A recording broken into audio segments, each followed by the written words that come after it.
ये पेड़ कहा जाता है, ये तभी का है 200 साल पुराना लगभग, जब अंग्रेजों का बंगला यहां हुआ करता था। आप देख सकते हैं इस पेड़ के बीच में ये दीवार, आप देखिए इस दीवार को। नमस्कार दोस्तों, मैं हूं हिमांशु भट्ट। बागेश्वर जिले में एक ऐसी जगह है पहाड़ की ऊंचाई पर, जहां लगभग 200 साल पुराना, जब अंग्रेज भारत पर शासन कर रहे थे तब की ये उनकी एक कब्र कह सकते हैं हम, जहां पर मिसेस सी रिच को दफनाया गया था। तो हम चंद्रशेखर जी से पूछेंगे कि आखिर ये क्या है, क्योंकि इसके समीप ही इनका घर है। तो ये क्या चीज है, कितनी पुरानी है, क्या इसकी कहानी है? हाँ सर, धन्यवाद सर। इसमें ये है कि जो ये टैबलेट बने हैं, जो अंग्रेज लोग यहाँ रहते थे, मैंने जैसे आपको बताया कि 24 कमरों का बंगला यहाँ था। तो ये देश के 200 साल पहले की कहानी हमारे दादा लोग बताते थे, और उसका मकसद ये था कि अंग्रेजों को ये पता नहीं था सर हम हिंदुस्तान से कहीं जाएंगे। तो उनके जो भी उस समय प्रिंस करके जो पंजाब डिवीजन के कमिश्नर है, उनकी मिसेज इसमें दफनाया गया उनको। और आज के टाइम में वो जब यहाँ देखेंगे आप कि ये जो चाय पत्ती है, जो भी, ये सब उनकी देन में है सर। और जो आज हम यहाँ पर रह रहे हैं, जो दो बंगला, जो चौरसू बंगला के नाम से, चौरस एरिया, चौरसू मीन्स होता है कि सर चौरस एरिया, बंगला मीन्स उनका बंगला था यहाँ पर, इसलिए चौरसू बंगला के नाम से ही जाना जाता है। और दूसरी बात, जैसे अंग्रेज का असर यहाँ पर, ये जब हमारे देश के राज्य ही अलग नहीं थे, उस समय की हिस्ट्री है।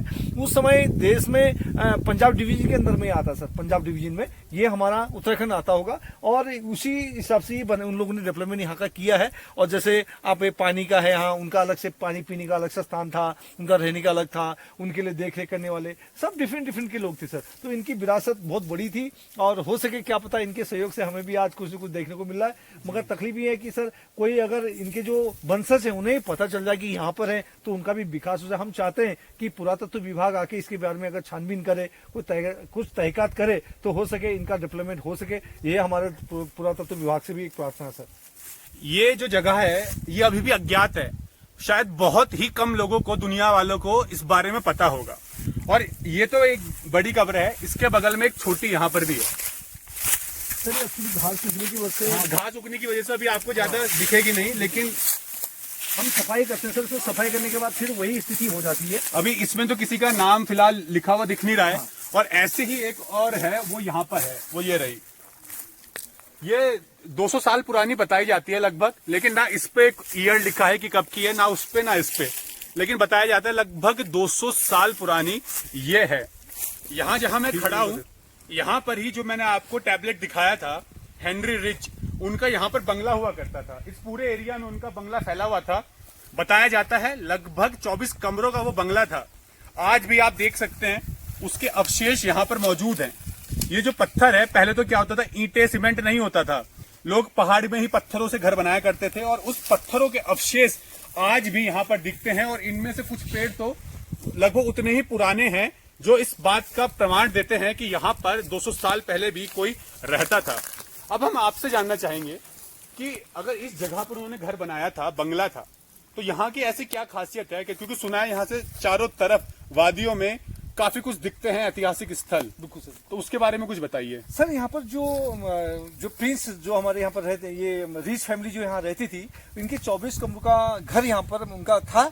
और जब देश की आज़ादी हुई, उसी के बाद लोगों जब नीलामी हुई, तो सारे इसके जो दरवाजे थे, जो उसके चद्दर थे, जो भी उसके मतलब उसके जो भी पार्ट्स थे, वो सब यहाँ पे लोगों को नीलामी होगी, और छोटे चंद पैसों में सरकार ने उसको सबको दे दिया। मतलब जब 1947 में हमारा देश आजाद हुआ था, तो यहाँ बंगला मौजूद था। और फिर जैसे ही आजाद हुआ तो लोगों ने जो घर के पत्थर थे, दरवाजे तो उखाड़ के ले गए, और इनके घर से अपना घर बना लिया। यानी अंग्रेजों ने पहले हमें लूटा, आजाद होने के बाद हमने उनके घर से अपना घर बना लिया। तो यहाँ पहाड़ियों की क्या खासियत है, क्या क्या जगह दिखती है यहाँ सर? से? इनकी सबसे बड़ी खासियत थी कि यहाँ से उनका पीने वाला जो पानी है, नीचे नौला एक, जिसे हमारे पहाड़ी भाषा में से नौला कहते, तो यहाँ पर उनके स्पेशली अलग से था। और उनके धोबी हैं, उनका धोबी के कमरे थे, उनके जितने भी यहाँ पर जैसे सब्जी वाले हैं, अलग अलग पार्ट उनका सब यहाँ पर काम, ऐसा हमारे दादाजी हमको बताते थे।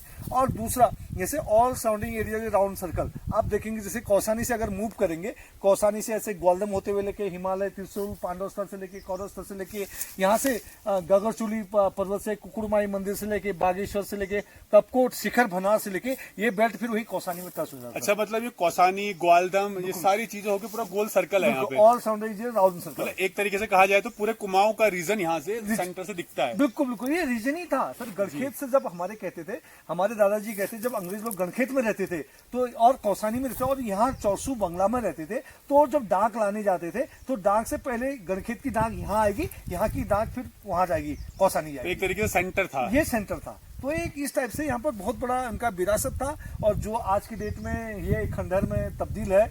और कहीं ना कहीं उनका हमारा भी सौभाग्य है कि यह जो एरिया दिखता है तो हमें ऐसा लगता है कि हम कहीं नई जगह रहते हैं। जो नाइट व्यू यहाँ से देखेंगे सर, आपको एक डिफरेंट व्यू लगेगा सर, पूरा लाइटिंग लगेगा चारों मतलब पर्यटकों के लिए बहुत अच्छी जगह है। हाँ, और साथ में और पर्यटकों के रुकने के लिए आपने होम स्टे पहले से ही खोल रखा है। ऑलरेडी बनाया हुआ है सर, और हम ऑर्गेनिक फार्मिंग यहाँ करें और हिम नेचुरल जो तुलसी चाय है बाजार में फार्मिंग के साथ में हम मैन्युफैक्चरिंग करें।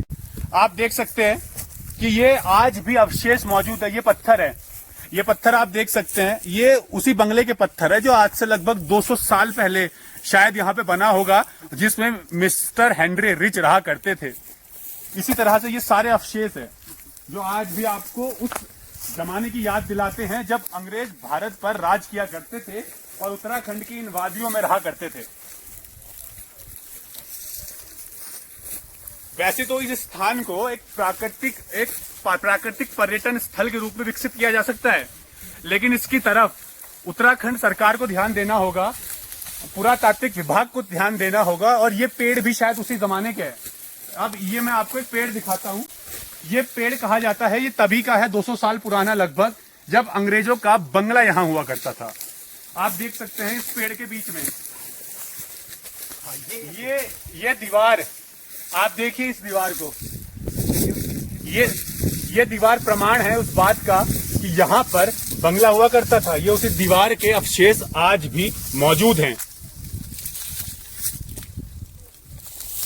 यहाँ भी ये पेड़ के बीच में से आ रहा है और इस पेड़ ने अपनी शेप ले ली है और इस पेड़ के ऊपर भी अवशेष आप देख सकते हैं।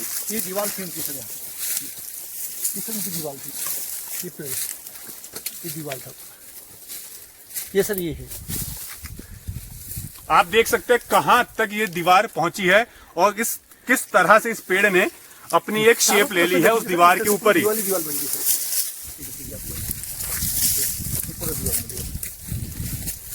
ये उसका मतलब जिंदा एक निशानी है कि यही एक जिंदा निशानी है कि इस टाइप से पेड़ में उनके पूरे कटिंग करें। पेड़ भी दिखेगा। अंग्रेजों के उस बंगले की यही शायद एक जिंदा निशानी है जो प्रत्यक्ष तौर पर देखने से पता चलता है कि यहाँ पर अंग्रेज रहा करते थे और भारत पर राज करने के लिए उन्होंने इस जगह को अपना एक सेंटर भी बनाया था। क्योंकि सब जानते हैं कि अंग्रेजों ने उत्तराखंड पर भी राज किया था और उत्तराखंड में भी गोरखों के साथ तक अंग्रेजों का युद्ध हुआ था।